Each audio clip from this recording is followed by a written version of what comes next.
Hello, എല്ലാവർക്കും നമ്മുടെ ആറൻ ഫാമിലിയിലോട്ട് സ്വാഗതം. അപ്പോൾ ഇന്ന് നമ്മുടെ പശുക്കളെ കുറിച്ചാണ് കേട്ടോ. അപ്പം നമ്മുടെ ഒരു കുഞ്ഞും പശുവുണ്ട്. നമുക്ക് കുറേ കുഞ്ഞും പശുക്കളുണ്ടായിരുന്നു. ഒരു 10-17 പശുക്കൾ നമുക്ക് ഉണ്ടായിരുന്നതാണ്. നമ്മളിപ്പോൾ ഫാം 10 പശുക്കളെ നിർത്താവൂ എന്നുള്ള ഒരു ഇതുള്ളതുകൊണ്ടും പിന്നെ ഫാമൊക്കെ പുറത്തോട്ട് കൊണ്ടുപോയി റെൻറ്റും പണിക്കാശും ഒക്കെ കൂടി കൊടുത്ത് ഈ പശുക്കളെ വളർത്താൻ നമുക്ക് മുതലാവാത്തത് കൊണ്ടും പശുക്കളെ വളർത്താൻ മുതലാവായിക എന്ന് പറയാൻ പറ്റില്ല. എന്താണെന്ന് വെച്ച് കഴിഞ്ഞാൽ പാലിന് ഓർഡർ എന്തായാലും ഈ പശുക്കളുടെ പാലിന് ഓർഡർ ഉണ്ട്. നമ്മൾ വിചാരിക്കും പാൽ എങ്ങനെ കൊടുക്കുന്നുള്ളത്. പക്ഷേ ഫസ്റ്റ് കുറച്ച് ദിവസങ്ങൾ കഴിയുമ്പോഴേക്കും പാലിന് ഓർഡറുകളായി തുടങ്ങും കേട്ടോ. നമുക്ക് ഇപ്പോഴത്തെ അവസ്ഥ പറഞ്ഞാൽ നമുക്ക് പാൽ കൊടുക്കാൻ തികയുന്നില്ല. പക്ഷേ നമുക്ക് പരിമിതികളുണ്ട്. ഇവിടെ നിർത്തിയിട്ട് 10 പശുക്കളെ നിർത്തിയിട്ട് നമുക്ക് പാല് കൊടുക്കാനൊക്കെ പറ്റുള്ളൂ. ഇപ്പോൾ 10 പശു നിർത്തിയാൽ തന്നെ 10 പശുക്കളും നമുക്ക് കറക്കണ പശുക്കളാണെങ്കിൽ നമുക്ക് നല്ലതാണ്. പക്ഷേ 10 പശുക്കളും കറക്കണതാവില്ലല്ലോ. നമുക്ക് ഇവിടെ തന്നെ 6 പശുക്കളെ നമുക്ക് കറക്കാൻ പറ്റുള്ളൂ. എന്താ വെച്ച് കഴിഞ്ഞാൽ ചെന പിടിക്കും. ചെന വരുമ്പോൾ കുറയും. പിന്നെ ഒരു 3 മാസം കറക്റ്റായിട്ട് ഇവർക്ക് നല്ല രീതിയിലുള്ള പാലുണ്ടാവുള്ളൂ. പിന്നെ കുറയും. പക്ഷെ മറ്റു പശുക്കളെ പോലെ ഞാൻ മറ്റു പശുക്കളെ വളർത്തി എനിക്ക് എക്സ്പീരിയൻസ് ഇല്ല. അതുകൊണ്ട് എനിക്ക് അവരുടെ പാല് എങ്ങനെയാണെന്നൊന്നും എനിക്ക് പറയാനുള്ള അറിയില്ല. ഈ പശുക്കളെന്ന് പറഞ്ഞു കഴിഞ്ഞാൽ നമ്മൾ ഇപ്പോൾ ഇവർക്ക് ചെന പിടിച്ച് ഒരു 3-4-5 മാസം കൂടി നമുക്ക് കറക്കാൻ പറ്റാറുണ്ട് കേട്ടോ. പാലുണ്ടാവാറുണ്ട്. പിന്നെ ചെന പിടിക്കാനും വലിയ ബുദ്ധിമുട്ടുകളൊന്നും കാണിക്കാറില്ല. ഇവരുടെ ഫീഡിൻ്റെ ആയിരിക്കും എന്ന് തോന്നുന്നു. പക്ഷേ കറക്റ്റ് സമയത്ത് ആ ഹീറ്റ് കാണിക്കുമ്പോൾ നമ്മളൊരു ഹീറ്റ് കാണിക്കുന്ന സമയത്ത് തന്നെയോ അല്ലെങ്കിൽ എങ്ങനെയായാലും മിക്കവാറും തന്നെ പിടിക്കാറുണ്ട് കേട്ടോ. ഹീറ്റ് കാണിക്കുമ്പോൾ തന്നെ ഞങ്ങൾ എത്ര ദിവസം കഴിഞ്ഞിട്ടാണ് കുത്തണേന്നൊക്കെ ചോദിച്ചു കഴിഞ്ഞാൽ ചില പശുക്കൾക്ക് 4-ാമത്തെ ദിവസം കുത്തിക്കഴിഞ്ഞാൽ പിടിക്കണേന്നൊക്കെ പറയണേക്കാം. പക്ഷേ ചില പശുക്കൾക്ക് കുറച്ച് ദിവസം കൂടി കൂടുതൽ ഹീറ്റ് കിട്ടാറുണ്ട്.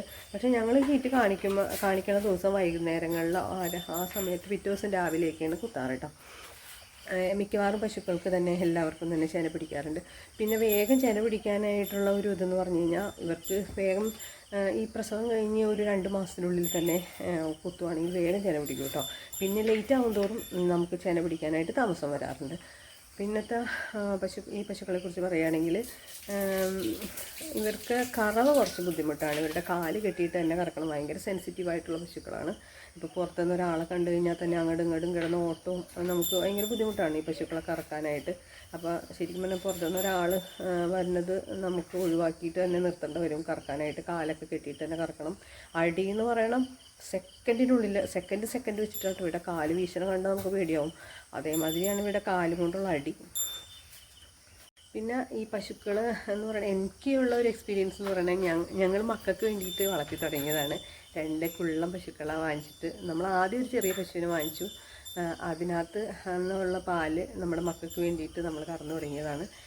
പിന്നെ ആ പാല് ഇവർ ചെന പിടിച്ച് പാല് ഒരു 6 മാസം 7 മാസം കറന്നു കഴിയുമ്പോൾ പിന്നെ അവരുടെ കറവ നമ്മൾ കുറയും. ഭയങ്കരമായിട്ട് പാല് കുറയും. അപ്പോൾ പിന്നെ നമ്മൾ ഒരു ഗ്ലാസ് 1/2 ഗ്ലാസ്സൊക്കെ ആകുമ്പോഴേക്കും നമ്മൾ നിർത്തും പാല് കറവ.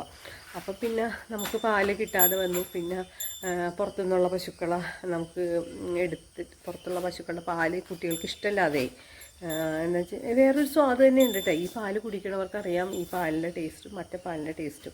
അത് കാച്ചുമ്പോൾ തന്നെ ഉണ്ട് ആ മണത്തിനുള്ള വ്യത്യാസം. അപ്പോൾ അതുകൊണ്ട് തന്നെ പിന്നെ പാല് പിള്ളേർ കുടിക്കാതെ കഴിഞ്ഞപ്പോൾ പിന്നെ വേറൊരു പശുക്കുട്ടിയും കറവുള്ള പശുവിനെ തന്നെ നമ്മൾ എടുത്തു.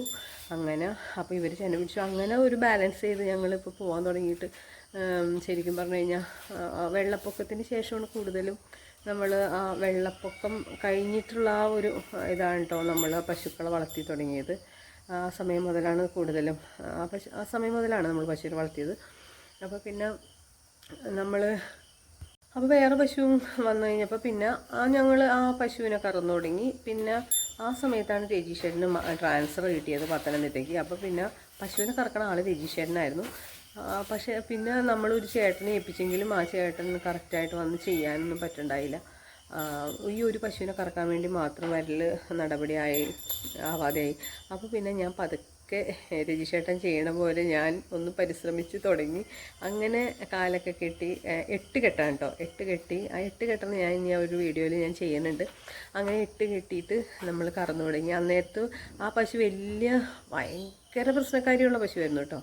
എന്താ വെച്ച് കഴിഞ്ഞാൽ കെട്ടാൻ നേരത്ത് ചാടി മറിഞ്ഞൊക്കെ വീഴും, അത്രയ്ക്ക് ബുദ്ധിമുട്ടാണ്. പക്ഷേ രജിഷേട്ടൻ അതിനെ മെരുക്കിയെടുത്തു. അപ്പോൾ പിന്നെ ആ ഒരു ആ ഒരു എക്സ്പീരിയൻസ് കണ്ടിട്ടും രജിഷേട്ടനെ ഹെൽപ്പ് ചെയ്തിട്ടുള്ള ഒരു എക്സ്പീരിയൻസ് വെച്ച് ഞാൻ പശുവിനെ കെട്ടി കറന്നു തുടങ്ങി.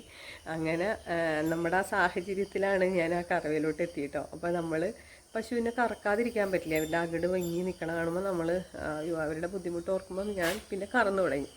അങ്ങനെ ഒരു നേരമൊക്കെ ആയിട്ടൊക്കെ കറന്നു, പിന്നെ 2 നേരം കറന്നു. അങ്ങനെ ആ ഒരു എക്സ്പീരിയൻസ് അങ്ങനെയാണ് നമുക്ക് പശുക്കറവയിലോട്ട് വന്നത് കേട്ടോ. പിന്നെ ആ പാലാണെങ്കിലും നല്ല ടേസ്റ്റാണ്. ഞാനൊക്കെ ചായ അങ്ങനെ സ്ഥിരം കുടിക്കുന്ന ആളെങ്കിലും പാല് ഞങ്ങൾ സ്ഥിരം കുടിക്കാൻ തുടങ്ങി. എല്ലാവർക്കും ഓരോ ഗ്ലാസ് പാലെന്നുള്ള രീതിയിലായി. എന്ന് വെച്ചാൽ രാവിലെ കറക്കുമ്പോൾ പാല് കുറച്ച് ബാക്കി വരും, പിന്നെ വൈകുന്നേരത്തെ കറവയും കൂടി ആകുമ്പോൾ നല്ലതായിട്ട് പാല് മിക്കവാറും നമ്മുടെ മക്കൾ തന്നെ രാവിലെ വൈകുന്നേരം ഒക്കെ കുടിക്കും. അങ്ങനെയായിരുന്നു. പിന്നെ മറ്റേ ഇളയാൾ ഭയങ്കര തടിയായിരുന്നു കേട്ടോ. ശരിക്കും ഈ പാല് കുടിച്ചു തുടങ്ങിയ പിന്നെ എൻ്റെ തടിയൊക്കെ കുറഞ്ഞു, നല്ല വ്യത്യാസമായി. കഫക്കെട്ടുകളൊക്കെ മാറി കുട്ടികളുടെ. പിന്നെ ഓരോരുത്തരും അങ്ങനെ പറഞ്ഞു കേട്ടും പാലും തൈരും നെയ്യൊക്കെ ചോദിച്ചു തുടങ്ങി. പക്ഷേ അന്നേരത്തൊന്നും നമ്മൾ ഈ ബിസിനസ്സിനെ കുറിച്ച് ആലോചിച്ചിട്ടില്ല. നമ്മൾ അതൊന്നും വേണ്ട എന്നുള്ള രീതിയിലാണ്, നമുക്കതൊന്നും നടപടിയാവില്ലല്ലോ. അങ്ങനെ പിന്നെ ഞങ്ങൾ ഇങ്ങോട്ട് വന്ന സമയത്താണ് പിന്നെ അപ്പോഴും നമുക്ക് 2 പശുക്കളുണ്ട്. അപ്പോഴും നമ്മുടെ ആവശ്യങ്ങളായിട്ട് അങ്ങനെ നമ്മുടെ ആവശ്യത്തിന് മാത്രമുള്ള രീതിയിൽ പോയിക്കൊണ്ടിരുന്നപ്പോഴാണ് ഇവിടെ അടുത്തൊരു ഗർഭിണിയായ കുട്ടിക്ക് പാല് കുറച്ച് കൊടുക്കുമെന്ന് ചോദിച്ചു. അങ്ങനെയാണ് ഫസ്റ്റ് ഒരു ബിസിനസ്സായിട്ട് രീതിയിൽ തുടങ്ങിയത്. അപ്പോൾ അവർക്ക് 1 ലിറ്റർ വേണമെന്ന് പറഞ്ഞപ്പോൾ നമുക്ക് പാൽ ഇഷ്ടം പോലെ ബാക്കിയും വേണ്ട. 2 പശു പ്രസവിച്ചു, 2 പശുവിനും പാലുണ്ട്. അപ്പോൾ അങ്ങനെ പാല് ബാക്കിയായി തുടങ്ങി. അപ്പോൾ ഞങ്ങൾ അങ്ങനെ തൈരും നെയ്യും എല്ലാം ബാക്കിയാണ്. അപ്പോൾ നമ്മൾ അങ്ങനെ 1 ലിറ്റർ കൊടുക്കണേന് കുഴപ്പമില്ലല്ലോ എന്നിട്ട് അവർ 1 ലിറ്ററാണ് കേട്ടോ വാങ്ങിച്ചത്. അങ്ങനെ 1 ലിറ്റർ കൊടുത്തു തുടങ്ങി. അപ്പോൾ പിന്നെയും ഓരോരുത്തർ അങ്ങനെ ചോദിച്ചു തുടങ്ങി. അങ്ങനെയാണ് നമ്മൾ ഈ ഒരു ബിസിനസ്. അപ്പോൾ ഒരു പശുവിനെ എടുത്ത് നമ്മൾ, അപ്പോൾ 3 പശുവായി. അപ്പോൾ ഈ 3 പശുക്കളുടെയും കുട്ടികളും കൂടി കൂട്ടിക്കുമ്പോൾ 6 പശുവായി. അങ്ങനെ ഓരോ ഓർഡറുകൾ വന്നു നമ്മൾ ആ ഒരു ബിസിനസ്സിലോട്ട് അങ്ങോട്ട് കടന്നു. പക്ഷേ എന്നാലും ഞങ്ങൾ 2 പേരും കറക്കാൻ അറിയാവുന്നവരായതുകൊണ്ട് തന്നെ ഞങ്ങൾ 2 പേരും കറന്ന് തന്നെ. അപ്പോൾ നമുക്ക് നല്ല അത്യാവശ്യം വരുമാനമുണ്ട്. എന്താണെന്ന് വെച്ച് കഴിഞ്ഞാൽ നമുക്ക് ഇവരുടെ തീറ്റയെന്ന് പറഞ്ഞാൽ മറ്റു പശുക്കളുടെ പോലെയല്ല, തീറ്റ ഇവർക്ക് കുറവ് മതി മറ്റു പശുക്കളെ അപേക്ഷിച്ച്. പിന്നെ അവർക്ക് തീറ്റയല്ല കൊടുക്കണം. തീറ്റ എന്ന് പറഞ്ഞു കഴിഞ്ഞാൽ മറ്റേ KS പോലെയുള്ള ഈ ഫീഡുകളുണ്ട്. ആ ഫീഡുകളിലൊക്കെ യൂറിയൊക്കെ കൂടുതലാണ്. ഇവർക്ക് കൊടുക്കുന്നത് നമ്മൾ എല്ലാം മിക്സിങ് ആയിട്ട് വന്നതാണ്. കടലത്തൊണ്ട്, പിന്നെ കപ്പലണ്ടി പിണ്ണാക്ക്, കൊപ്ര പിണ്ണാക്ക്, അങ്ങനെ കുറേ ഐറ്റംസുകളുണ്ട്. സോയയുടെ തൊണ്ടുകൾ, ഒരുപാട് ഐറ്റംസ് ഉണ്ട് കേട്ടോ. എനിക്കത് പറയാൻ ലിസ്റ്റ് തന്നെ ഉണ്ട് അതിനകത്ത് കുറേ. അപ്പോൾ അങ്ങനെ കുറേ ഐറ്റംസും കൂടി മിക്സിങ് ആയിട്ടുള്ള തീറ്റ വരുന്നുണ്ട്. പിന്നെ അരിത്തവിടുണ്ട്, അവൽത്തവിടുണ്ട്, അങ്ങനെ എല്ലാം കൂടി മിക്സിങ് ആയിട്ടുള്ള തീറ്റയാണ്. അപ്പോൾ മറ്റേ തീറ്റേനെ അപേക്ഷിച്ച് നമുക്ക് ശരിക്കും തീറ്റ ചിലവും കുറവാണ്. അപ്പോൾ നമുക്കുള്ള വരുമാനം മറ്റ് പശുക്കളെ അപേക്ഷിച്ച് നോക്കുമ്പോൾ നമുക്ക് കൂടുതലാണ്. പിന്നെ ഉള്ളൊരു ബുദ്ധിമുട്ടെന്ന് പറഞ്ഞു കഴിഞ്ഞാൽ നമ്മൾ ആദ്യം മുതലേ ഈ പാല് അടുത്ത വീടുകളിൽ ഇങ്ങനെ ഓർഡർ വന്നപ്പോൾ നമുക്ക് 2 വീലർ ഉള്ള സ്ഥിതിക്ക് കുട്ടികൾ കൊണ്ടുപോയി കൊടുക്കാൻ തുടങ്ങി. പക്ഷേ ആ ഒരു കുഴപ്പമുണ്ട്, നമ്മളെല്ലാവർക്കും കൊണ്ടുപോയി കൊടുക്കണ ഒരു രീതിയായിപ്പോയി. പിന്നെ നമുക്ക് ശരിക്കും പറഞ്ഞു കഴിഞ്ഞാൽ അങ്ങനെ കൊണ്ടുപോയി കൊടുത്താലും നമ്മുടെ സൗകര്യത്തിനാണ് നമ്മൾ പാല് കറക്കണം. കറക്റ്റ് ടൈമിൽ പാല് കൊടുക്കണ പരിപാടിയില്ല. നമ്മളിപ്പോൾ എവിടെയെങ്കിലും പോയിട്ട് നമ്മുടെ സൗകര്യത്തിന് വന്നിട്ടതിന് ശേഷം നമ്മൾ വിളിച്ച് പറയും നമ്മൾ ലേറ്റായിട്ടായിരിക്കും പാലിന്ന് തരണേന്ന് പറഞ്ഞാലും ആർക്കും ഒരു ബുദ്ധിമുട്ടില്ല. എന്ന് വെച്ചാൽ അവർ വന്നല്ലല്ലോ വാങ്ങിക്കണത്, നമ്മൾ കൊണ്ടുപോയി കൊടുക്കുകയാണ് ചെയ്യണത്. അതുകൊണ്ട് തന്നെ നമ്മുടെ ബിസിനസ് അങ്ങനെ സ്മൂത്തായിട്ട് പോയിക്കൊണ്ടിരിക്കുകയായിരുന്നു. അപ്പോഴാണ് തൊട്ടടുത്ത വീട്ടിൽ അപ്പോൾ ഈ വേറൊരു കുഴപ്പമെന്ന് പറഞ്ഞു കഴിഞ്ഞാൽ ഈ ഓരോ പശുക്കൾ വരുമ്പോഴും ഈ പശുക്കളുടെ കുട്ടികളും ഉണ്ടാവും. അപ്പോൾ 4 പശു വന്നു കഴിഞ്ഞാൽ 8 പശു ആവും. എന്ന് വെച്ചാൽ നമ്മുടെ ഒരു ഇതനുസരിച്ച് ഇവർ 3 പ്രാവശ്യമൊക്കെ ചുരുത്തിയിട്ട് വേണം കറന്നെടുക്കാനായിട്ട്. ഇവർ വിട്ടു തരില്ല, വിട്ടില്ല. ഈ കുട്ടികൾക്ക് വേണ്ടി അവർ സേവ് ചെയ്ത് വെക്കും, അതാണ് പ്രശ്നം. അപ്പോൾ അങ്ങനെ വരുമ്പോൾ ഈ കുട്ടികളില്ലാതെ കറവ നടക്കില്ല എന്നുള്ളൊരിതായി. അപ്പം അങ്ങനെ ഇത്രയും കസ്റ്റമർ ആയി കഴിഞ്ഞപ്പോൾ ഈ കസ്റ്റമറുടെ പാല് നമുക്ക് നിർത്താൻ പറ്റില്ല. അവർക്ക് അത്യാവശ്യക്കാരാണ് എല്ലാവരും, കുഞ്ഞുങ്ങളുള്ളവരും ഗർഭിണികളും വയസ്സായ അമ്മമാർ, കിടപ്പായ രോഗികൾക്കൊക്കെയാണ് ഇവർ കൂടുതലും ഇങ്ങനത്തെ പാല് കൂടുതലും ആളുകൾ കൊണ്ടുപോയത്. അപ്പോൾ ആർക്കും തന്നെ നമുക്ക് നിർത്തിക്കളയാൻ പറ്റാത്ത അവസ്ഥയാണ്. അപ്പോൾ നമ്മുടെ മക്കൾക്ക് പാല് ഇല്ലാതെ, അപ്പോൾ അങ്ങനെയാണ് ഇങ്ങനെ പശുക്കളുടെ എണ്ണം കൂടിയത്. അപ്പോൾ പിന്നെ നമ്മളെന്താ ചെയ്യുക, പശുക്കളുടെ എണ്ണം കൂടി എന്ന് വിചാരിച്ച് ശരിക്കും പറഞ്ഞാൽ നമ്മൾ നല്ല നീറ്റായിട്ടാണ് നമ്മൾ ഫാം കൊണ്ടുപോയിക്കൊണ്ടിരുന്നത്. ഇപ്പോൾ പഞ്ചായത്തിൽ നിന്ന് വന്നിട്ടാണെങ്കിലും അവർ നല്ല ഗുഡ് സർട്ടിഫിക്കറ്റാണ് തന്നത്. പക്ഷേ ഈ ചില ആളുകളുണ്ടാവുമല്ലോ, ആരെങ്കിലും നമുക്കൊരു മോശമായിട്ട് പറഞ്ഞു കഴിഞ്ഞ് കഴിഞ്ഞാൽ, ഇപ്പോൾ ഫ്രണ്ട്സുകളുണ്ടാവും, ഇപ്പോൾ നാട്ടുകാരായതുകൊണ്ട് തന്നെ, അപ്പോൾ അവരുടെ ഒരു വാക്ക് മതി നമുക്ക് നമ്മുടെ ആ ഒരു നല്ല സർട്ടിഫിക്കറ്റ് മോശമാക്കാനായിട്ട്. എന്താണെന്ന് വെച്ച് കഴിഞ്ഞാൽ ഒരാൾ നല്ലത് മാത്രം പറഞ്ഞിട്ട് കാര്യമില്ല, വേറെ ആൾ മോശം പറഞ്ഞു കഴിഞ്ഞ് കഴിഞ്ഞാൽ അവിടെ നമുക്ക് അപ്പോൾ അവിടെ ഇത് കുറയും. അപ്പോൾ അങ്ങനെ നമുക്ക് ഇവിടെ നിന്ന് നമ്മുടെ തൊട്ടടുത്തൊരു വീട്ടിൽ കംപ്ലൈൻറ്റ് കൊടുത്തിട്ട് അങ്ങനെ നമ്മൾ ഇവിടെ നിന്ന് മാറ്റേണ്ടി വന്നു കഴിഞ്ഞപ്പോൾ നമ്മൾ റെൻറ്റിനെടുത്തു. 26,000 രൂപയായിരുന്നു അവന് ശമ്പളം. അപ്പം ബാക്കി സാലറി, പിന്നെ അവരുടെ ചിലവ്, അങ്ങനെയൊക്കെ അവരുടെ കറണ്ട് കാശ്, വെള്ളക്കാശ്, അങ്ങനെ നമുക്ക് ഒത്തിരി എക്സ്പെൻസ് അപ്പോൾ വന്നു അവിടെ. പിന്നെ എന്ന് പറയണത്, പിന്നെ നമ്മുടെ നോട്ടവും കുറഞ്ഞു. നമ്മുടെ പശുക്കൾക്ക് കറക്റ്റ് സമയത്ത് ഹീറ്റ് വരുമ്പോൾ ഇവർ ഭായിമാർ അത് ഒരു ഇഞ്ചക്ഷൻ ചെയ്യാതെയായി, ഗർഭിണിയാവാതെയായി. അപ്പോൾ പാല് കുറഞ്ഞു, പശുക്കളുടെ എണ്ണം കൂടുതലായി, കറവില്ലാതെ കുറേ പശുക്കൾ നിന്നു. അങ്ങനെയൊക്കെ വന്നപ്പോൾ നമുക്ക് ഭയങ്കര നഷ്ടത്തിലോട്ട് ശരിക്കും പോയിട്ടോ. 1 വർഷം 1.5 വർഷത്തോളം നഷ്ടത്തിൽ തന്നെയാണ് പോയിക്കൊണ്ടിരുന്നത്.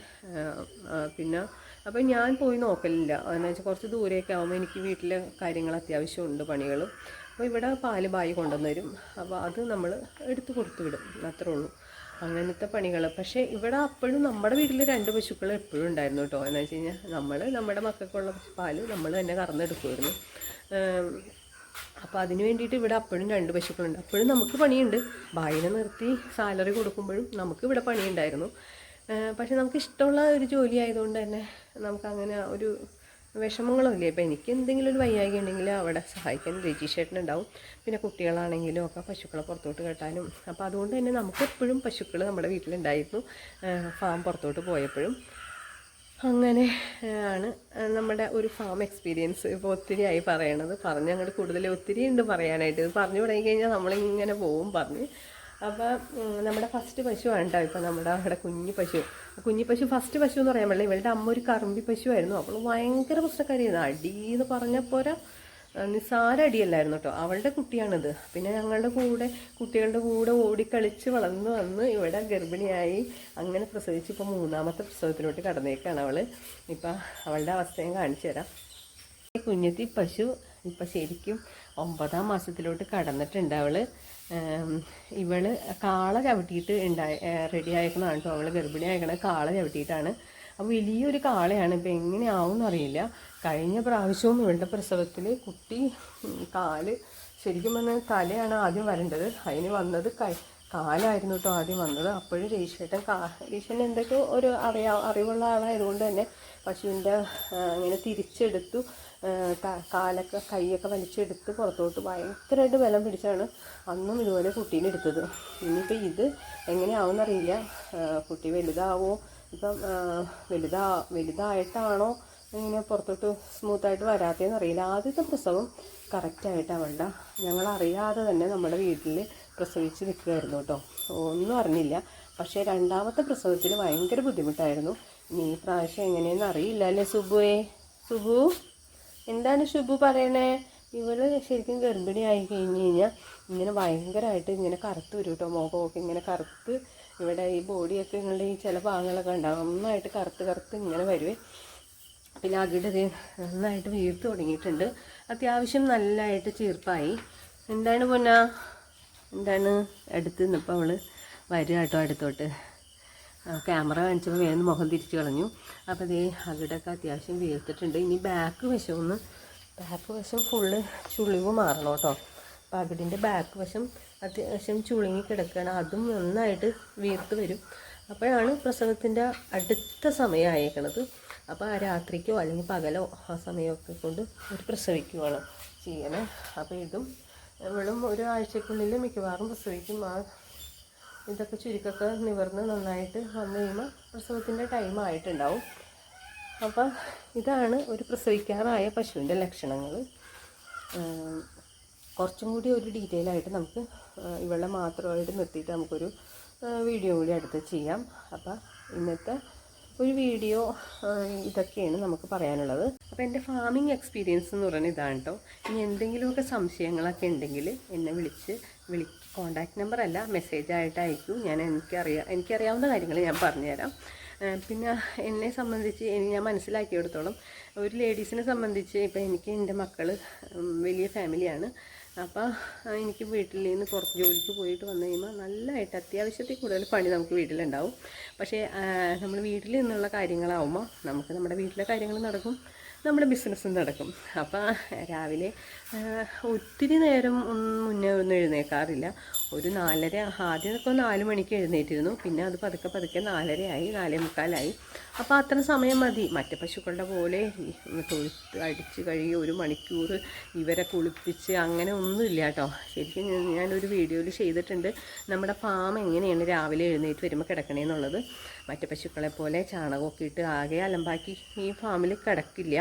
അപ്പോൾ അതുകൊണ്ട് തന്നെ ഞാൻ ചാണകമൊക്കെ വാരി കഴിഞ്ഞ് കഴിഞ്ഞാൽ മൊത്തം ആ ചൂലും കൊണ്ട് തന്നെ, നമ്മുടെ ഇവിടെ ഒരു ചൂലിരിപ്പുണ്ട്, ഈ ചൂലും കൊണ്ടാണ് കേട്ടോ, കൊണ്ട് തന്നെ അടിച്ച് നമ്മൾ വൈക്കോലൊക്കെ കിടപ്പുണ്ടെങ്കിൽ അതൊക്കെ അടിച്ച് കൂട്ടി പുറത്തോട്ട് കളയും. പിന്നെ ചിലപ്പോൾ അല്ലെങ്കിൽ പശുക്കൾ മൂത്രമൊക്കെ ഒഴിച്ച് ചാണകത്തിൻ്റെ മീതെ മൂത്രം ഒഴിച്ചിട്ടുണ്ടെങ്കിൽ അവിടെ കുറച്ചൊരു ഇതായിട്ട് കിടക്കും. അപ്പോൾ എന്താണെന്ന് വെച്ച് കഴിഞ്ഞാൽ അത് കോരി കളഞ്ഞിട്ട് ഒരു കപ്പ് വെള്ളം ഒഴിച്ചിട്ട് ആ ചൂലും കൊണ്ട് തന്നെ ഒന്ന് കഴുകി മാറ്റും. അത്രയൊക്കെ ചെയ്യുള്ളൂ. അത് കഴിഞ്ഞ് പശുക്കളൊക്കെ പോയതിന് ശേഷമാണ് തൊഴുത്ത് കഴുകി ക്ലീൻ ചെയ്ത് ഡ്രൈ ആക്കി ഇടണേ കേട്ടോ. അപ്പോൾ അത് കഴിഞ്ഞ് പിന്നെ വൈകുന്നേരം വരുമ്പോഴാണല്ലോ ഇവരുടെ കറവ.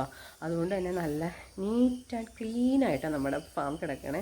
ഒരാൾ പുറത്തുനിന്ന് വന്നാലോ ഒന്നും ഒരു മോശം സ്മെല്ലോ അല്ലെങ്കിൽ നമുക്ക് തൊഴുത്തിലോട്ട് വരാനുള്ള ഒരു ബുദ്ധിമുട്ടുകളോ ഒന്നും നമ്മുടെ ഈ ഫാമിൽ ഉണ്ടാവില്ല കേട്ടോ.